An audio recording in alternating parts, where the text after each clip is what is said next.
Oi, que temperatura faz no Brasil em dezembro? Entre 20 e 25 graus, mais ou menos. Normalmente uns 25 graus.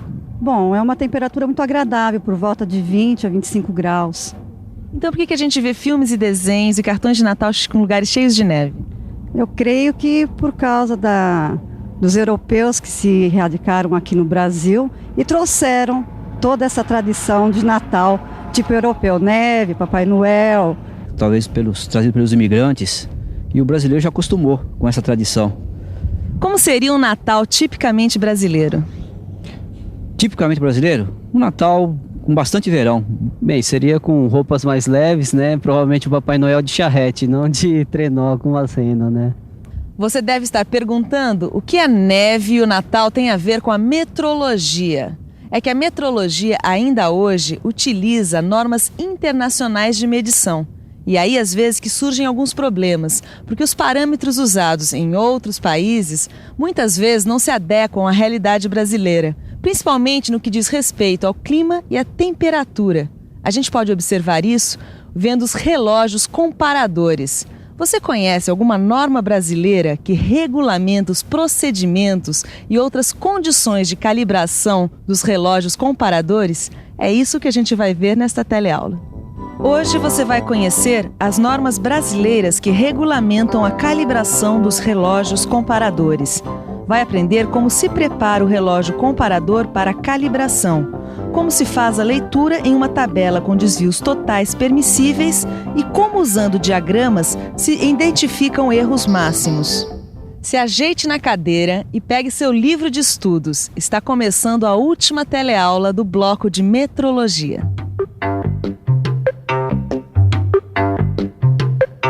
Sofia, por que a gente tem que adotar tudo que os outros países querem que a gente adote? Calma, Caio. Não é bem assim. Em primeiro lugar, nós precisamos do mercado mundial. Em segundo lugar, grande parte dos parâmetros adotados pelos países desenvolvidos, eles são bem-vindos aqui. Apesar de que em muitas coisas a qualidade, para eles, não é entendida da mesma maneira que por nós. Na metrologia, ela é entendida de uma forma quase idêntica. Ah, mas isso não quer dizer que a gente tenha que adotar todas as normas, todos os detalhes, né, Sofia? Olha, Caio, todos os países resolveram se adequar às mesmas normas. As normas que dão as diretrizes para sistemas de qualidade. O Brasil adotou na íntegra as normas da série ISO 9000. E já que a conversa começou porque a gente estava falando sobre relógios comparadores, a gente pode ver agora qual é a norma brasileira que regulamenta a calibração dos relógios comparadores.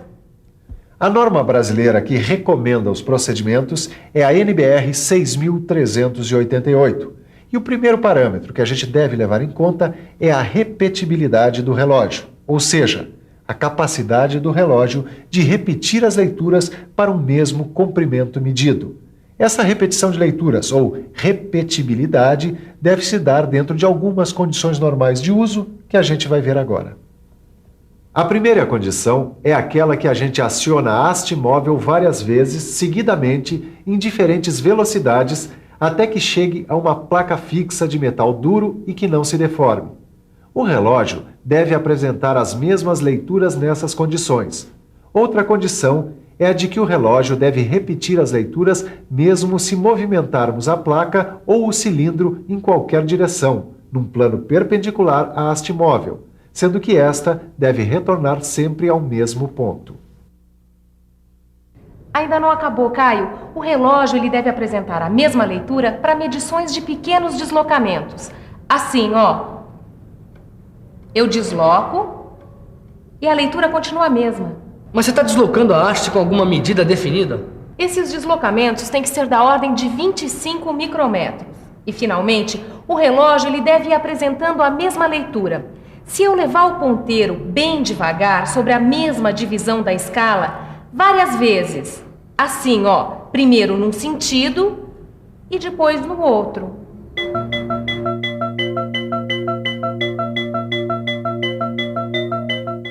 Para essas condições que a gente acabou de ver, Tito, o erro de repetição não pode ser maior do que 3 micrômetros. Ah, outra coisa. Esses ensaios devem ser feitos no mínimo 5 vezes para cada intervalo da haste. Ah, Silva, me explica melhor isso. Vamos lá.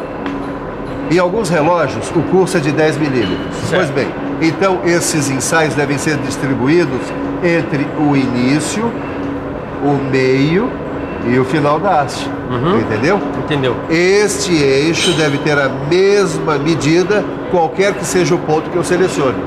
Portanto, se eu não tiver um relógio bem calibrado e não tiver controle sobre o erro que ele me apresenta, eu nunca vou ter a certeza da qualidade da peça. É verdade.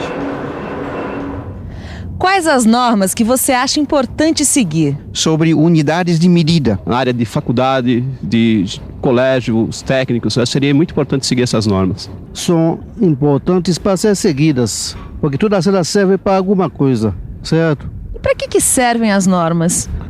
As normas eu acho servem para facilitar a vida facilitar as coisas em todos os ramos. Elas também servem para se comunicar. Eu convenciono com alguém dizer que isto aqui é um papel, no momento que a outra pessoa entendeu que isto é um papel, é uma norma entre nós dois que é papel. Eu acho que as normas servem dentro de um mesmo campo de trabalho, quando duas pessoas estão trabalhando na mesma coisa. É isso aí, as normas são fundamentais em alguns setores da nossa vida. Na metrologia, elas garantem a qualidade e parâmetros iguais de avaliação. Nós vamos conferir agora as normas de inspeção dos relógios comparadores. Assim como ocorre com vários outros instrumentos, a calibração de relógios comparadores deve ser feita a temperatura de 20 graus Celsius, temperatura dos laboratórios de metrologia. Isso quando a medição requer exatidão e repetição. Vamos dar uma olhada agora em como se monta o dispositivo de calibração dos relógios comparadores. Preste atenção e fique por dentro.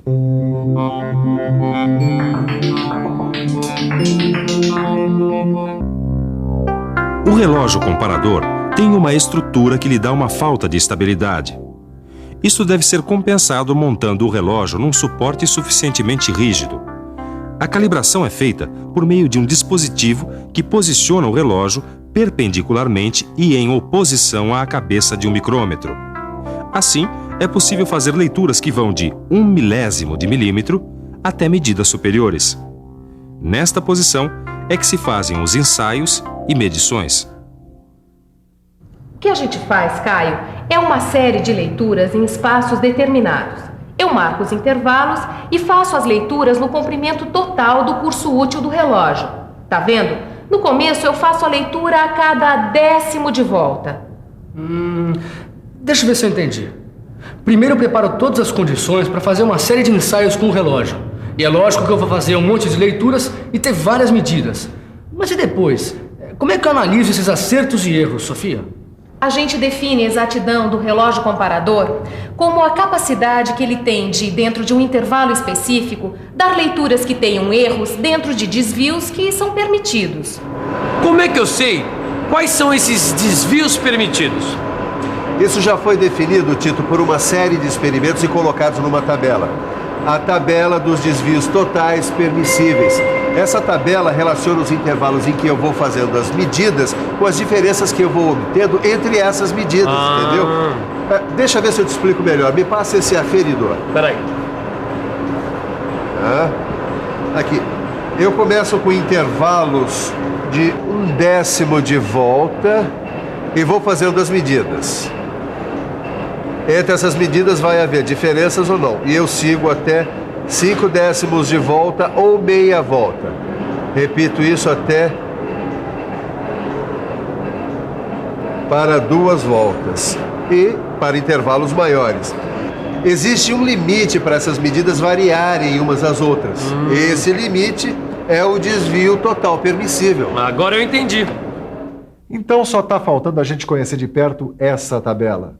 Você pode acompanhar no seu livro de estudos.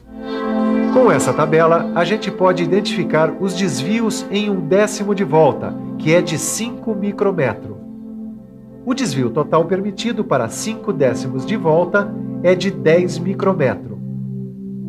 Erros em 2 voltas e até em intervalos maiores, onde a gente vai considerar erro a diferença de medida de 20 micrômetros.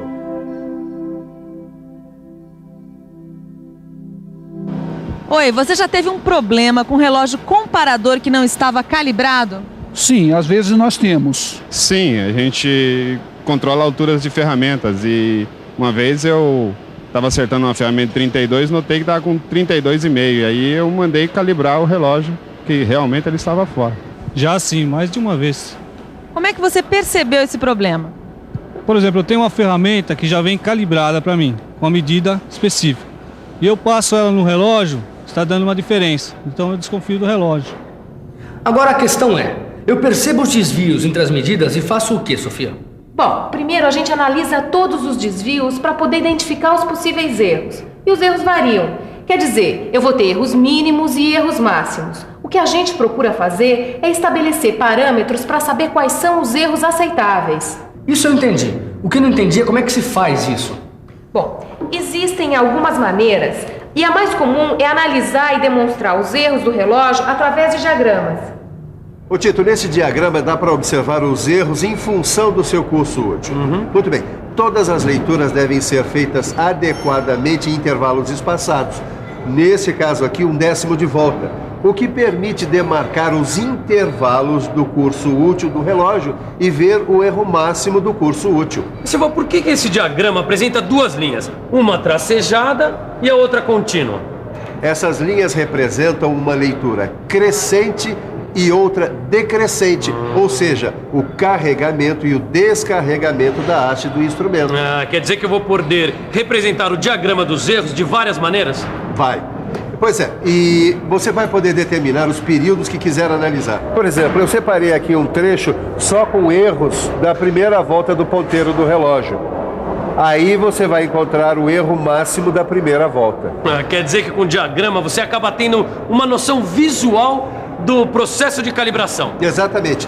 Quanto mais forem diferentes os erros uns dos outros e quanto mais estiverem fora do desvio permissível, mais longe o relógio comparador vai estar de uma de suas principais qualidades que você já conhece, a repetibilidade. Repetibilidade. Ter a capacidade de repetir as mesmas leituras é qualidade de todos os instrumentos de medição. É o que o faz confiável. Um laboratório de metrologia é o lugar onde se criam as condições definidas pelas normas. É de se esperar, portanto, que um laboratório de metrologia dos Estados Unidos ou da França forneça as mesmas condições que um laboratório brasileiro. A normalização surge para unificar os padrões de qualidade, para garantir que todas as medidas se baseiem nos mesmos padrões. Você já teve vergonha ou medo de perguntar e tirar alguma dúvida? Não. Por quê? Porque hoje no dia a dia, quando você está trabalhando numa máquina, você não pode ficar com dúvidas, né? Você precisa esclarecer na hora para você poder fazer a peça. Depende da situação, a gente perguntando, a gente aprende cada vez mais, né? Então, a gente tem que perguntar mesmo. E se você tem vergonha de perguntar, trate de perder essa vergonha, porque a gente economiza tempo e entende melhor quando pergunta. E antes que você comece a perguntar agora, vamos ver se a gente consegue esclarecer algumas das suas dúvidas com a revisão. E atenção, se liga aí que é a hora da revisão. Na teleaula de hoje, você viu que uma das principais características dos relógios comparadores é a sua repetibilidade, sua capacidade de repetir as leituras nas condições normais de uso.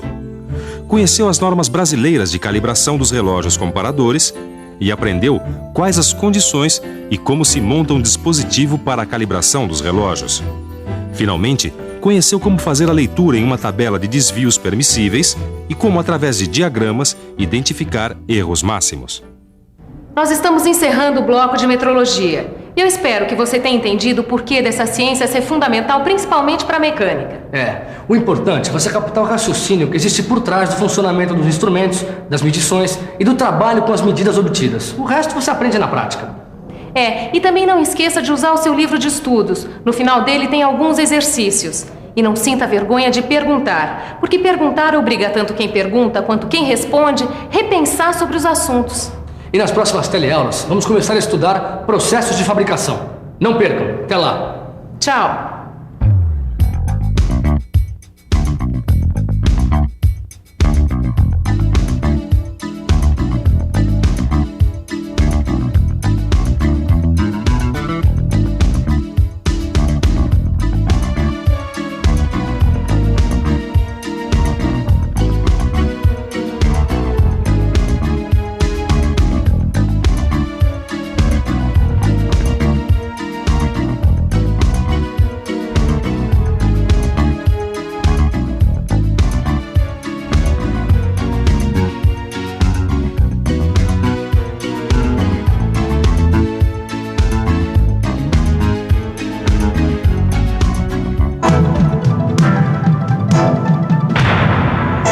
Telecurso 2000, um programa de educação do Sistema Fiesp e da Fundação Roberto Marinho.